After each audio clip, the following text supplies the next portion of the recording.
السلام علیکم ورحمۃ اللہ وبرکاتہ۔ اعوذ باللہ من الشیطان الرجیم، بسم اللہ الرحمن الرحیم۔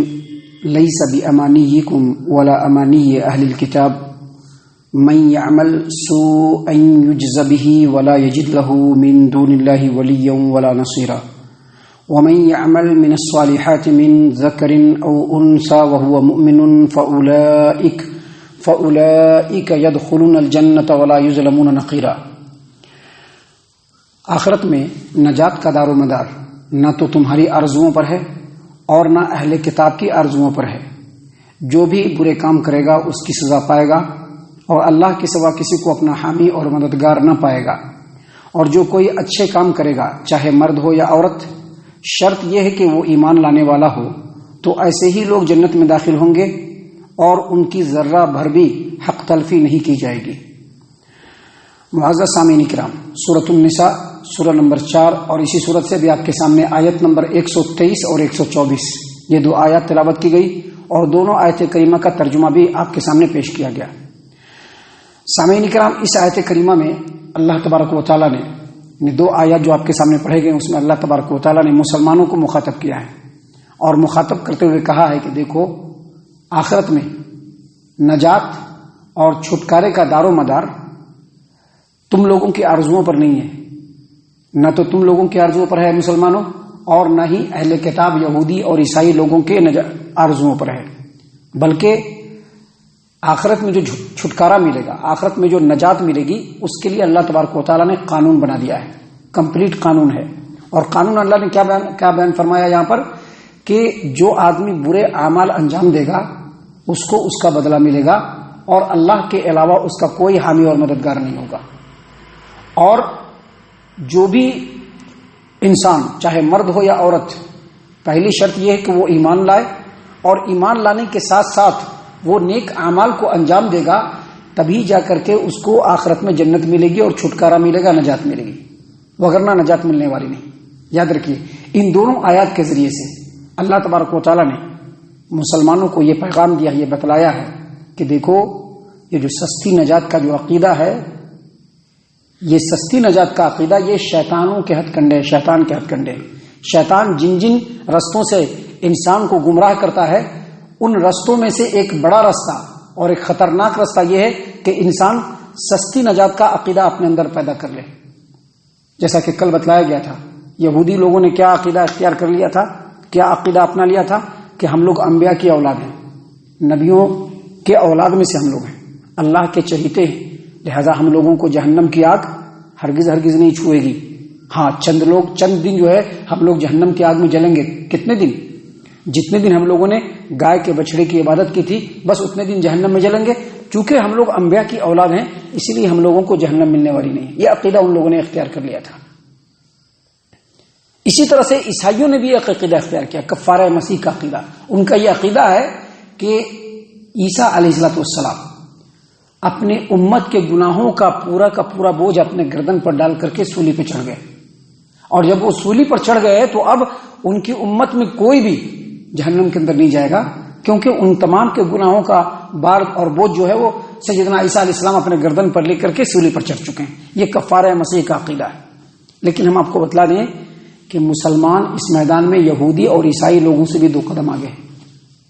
یہ تو ان کا عقیدہ ہے، یہودیوں کا عقیدہ ہے، عیسائیوں کا عقیدہ ہے، لیکن مسلمان اس میدان میں یہودی اور عیسائی لوگوں سے بھی 2 قدم آگے ہیں۔ دیکھیے، مسلمانوں کے ہاں ایک عقیدہ کیا ہے؟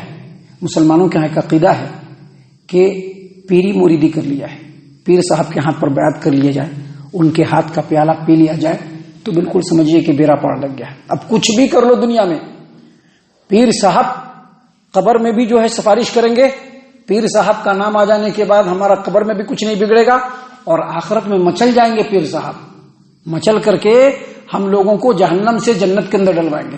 یہ عقیدہ ہے ان لوگوں کا، جس کے ہاتھ پر بیعت کر لیا بس ہو گیا، خلاص۔ لیکن اس سے بڑھ کر کے بھی مسلمانوں میں ایک عقیدہ ہے، آپ کو معلوم ہونا چاہیے، مسلمانوں میں ایک عقیدہ ہے، جنتی دروازہ ہے۔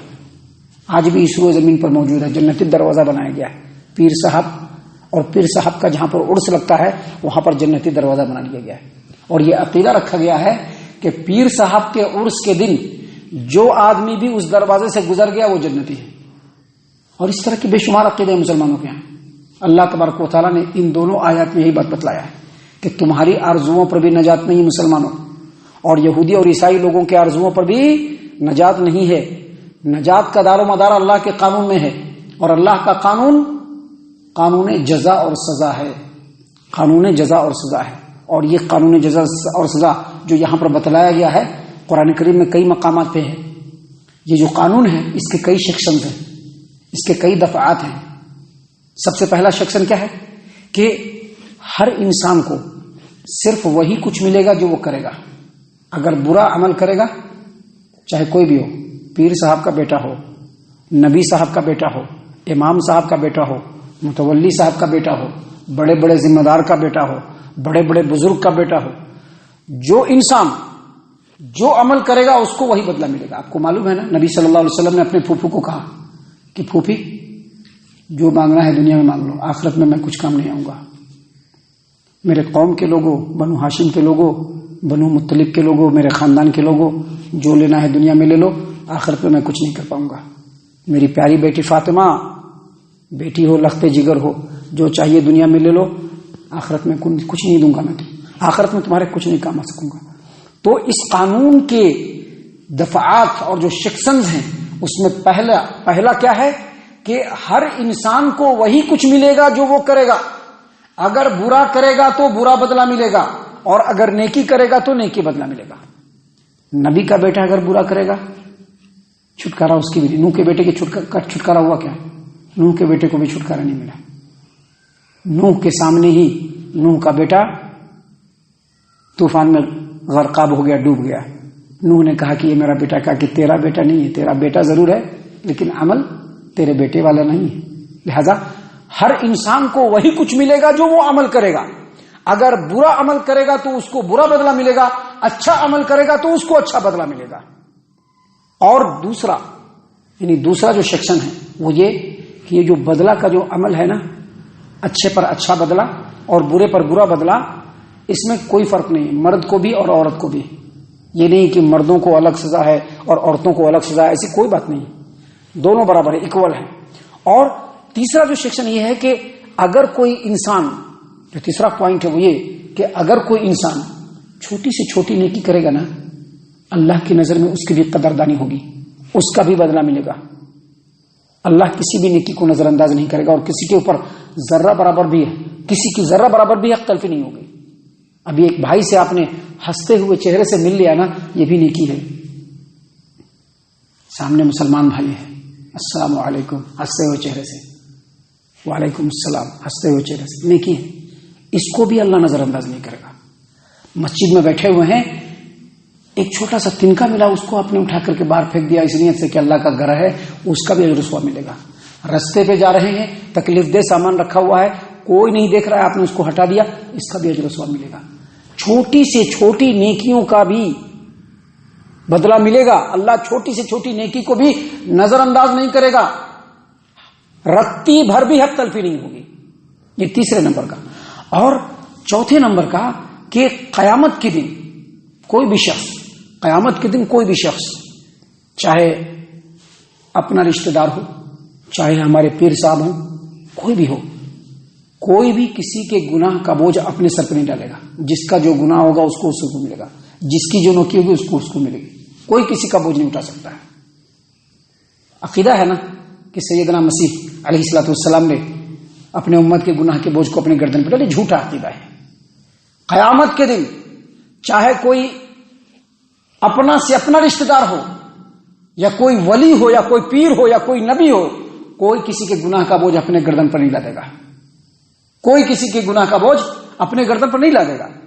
اور یہ ناممکن ہے، 5ویں نمبر پہ یہ ناممکن ہے کہ گناہ زید کرے اور اس کا جو ہے بدلہ بکر کو ملے. ایسا قیامت کے دن نہیں ہوگا. جس نے جو کیا ہوگا اس کو اسی کو ملے گا. کوئی کسی کا ساتھ نہیں دے سکتا ہے. ہر ایک کو الگ الگ اللہ تبارک و تعالیٰ کے بارگاہ میں پہنچنا ہے. اور سب سے آخری شخصن یہ ہے کہ قیامت کے دن جو سفارش ہوگی نا، چاہے نبی صلی اللہ علیہ وسلم کی سفارش ہو، چاہے کسی بھی نیک بندے کی سفارش ہو، قیامت کے دن جو ملے گی شفاعت، جس کو کہتے ہیں سفارش، قیامت کے دن جو سفارش ہوگی وہ صرف ان لوگوں کی ہوگی جو گنہگار تو ہوں گے لیکن موحدین ہوں گے، توحید پرست، مشرک نہیں۔ مشرکوں کی سفارش نہیں ہوگی، مشرکوں کی شفاعت نہیں ہوگی، صرف گنہگار موحدین جو توحید پرست ہوں گے، جو شرک نہیں کیے ہوں گے، انہی کی سفارش ہوگی۔ اور سفارش بھی انہی کی ہوگی جس کے حق میں سفارش کرنے کی اجازت اللہ دے گا، اور سفارش بھی وہی کرے گا جس کو سفارش کرنے کی اجازت اللہ تبارک و تعالیٰ دے گا، باقی کسی کو کوئی اختیار نہیں ہوگا۔ یہ ہے قانون، یہ ہے قانون۔ اس کے علاوہ جو قانون لوگ بتاتے ہیں نا کہ ہم فلاں امام کے ماننے والے ہیں اور اللہ نے فلاں امام کو جو ہے وعدہ کر لیا ہے کہ تیری تقلید کرنے والے تمام کے تمام کو بخش دیں گے، یہ سب جھوٹے عقیدے ہیں، یہ سب جھوٹے عقیدے ہیں، یہ سب باطل عقیدے ہیں۔ اس سے کچھ فائدہ تو نہیں ہوگا لیکن نقصان ضرور ہوگا۔ نقصان کیا ہوگا کہ اسی طرح کے عقیدے کو سامنے رکھ کر کے لوگ گناہوں پر دلیر ہو رہے ہیں۔ اب دیکھ لیجئے آپ دنیا میں جا کر کے، ہم فلاں پیر صاحب سے بیعت کیے ہوئے ہیں، فلاں امام کے ماننے والے ہیں، اور ہمارے امام کے ماننے والے پوری دنیا میں پھیلے ہوئے ہیں، ہمارے امام کے ماننے والے اتنے سارے لوگ ہیں، اور اس کی آڑ میں گناہ پر گناہ کھیل رہے ہیں، لوگ گناہ پر گناہ کھیل رہے ہیں۔ اللہ نے اس ان دونوں آیات کے ذریعے سے یہ وضاحت فرما دی ہے کہ قیامت کے دن جو ایسے سہارے ہیں، یہ سہارے جھوٹے باطل من گھڑت ہے، اور یہ سہارے انسان کو عذاب سے نہیں بچا سکتے ہیں، بس جو باتیں بتلائی گئی ہیں اسی میں نجات ہے۔ اللہ تعالیٰ سے دعا ہے کہ اللہ تعالیٰ ہم تمام کو ان تمام باتوں کے اوپر خوب غور و فکر اور تدبر کرنے کے ساتھ ساتھ ان باتوں کے اوپر عمل کرنے کی بھی توفیق عنایت فرمائے، آمین۔ اللہ تعالیٰ ہم تمام کو صحیح معنوں میں پکا سچا مومن مسلمان بنائے، اللہ اور اس کے رسول صلی اللہ علیہ وسلم کی اطاعت و فرما برداری کرنے والا بنائے، صحابہ کرام رضی اللہ عنہم کے طریقے پر چلائے، جنت الفردوس میں جگہ عطا فرمائے۔ اے اللہ ہم تمام کو جہنم سے پناہ دے، اے رب العالمین ہم تمام کو جہنم سے پناہ دے، اے مالک الملک ہم تمام کو جہنم سے پناہ دے، آمین یا رب العالمین۔ وما علینا الا البلاغ المبین۔